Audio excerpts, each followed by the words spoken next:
কুয়েতে আকামা নবায়নে লাগবে বায়োমেট্রিক ফিঙ্গারপ্রিন্ট।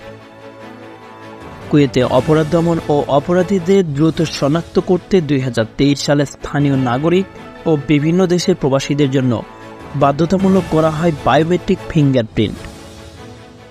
স্থানীয় নাগরিকদের জন্য আগামী 30 সেপ্টেম্বর এবং 31 ডিসেম্বর, বিভিন্ন দেশের প্রবাসীদের জন্য এই কার্যক্রমের সময়সীমা শেষ হয়ে যাবে বলে জানিয়েছেন দেশটির সরকার।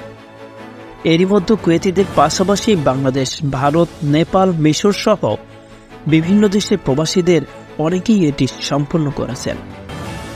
এখনও যেসব নাগরিক ও প্রবাসী তাদের বায়োমেট্রিক ফিঙ্গারপ্রিন্ট সম্পন্ন করেননি, নির্দিষ্ট সময় পর তাদের ব্যাংকিং সেবা সহ সিভিল আইডি সংক্রান্ত সব ধরনের সরকারি সেবা বন্ধ করে দেওয়া হবে। ফলে প্রবাসীরা তাদের আকামা বা কাজের অনুমতিপত্র নবায়ন করতে পারবেন না। তবে নির্দিষ্ট সময়ের মধ্যে প্রবাসীদের দেশে ছুটিতে যাওয়া আশা করতে বাধা নেই। কুয়েতের সরকারের বিভিন্ন পরিষেবা কার্যক্রম সাহেল অ্যাপের মাধ্যমে হয়। এটির ভাষা আরবি হয় অনেকে প্রবাসী অনলাইনে নিবন্ধন করতে ব্যর্থ হয়েছেন।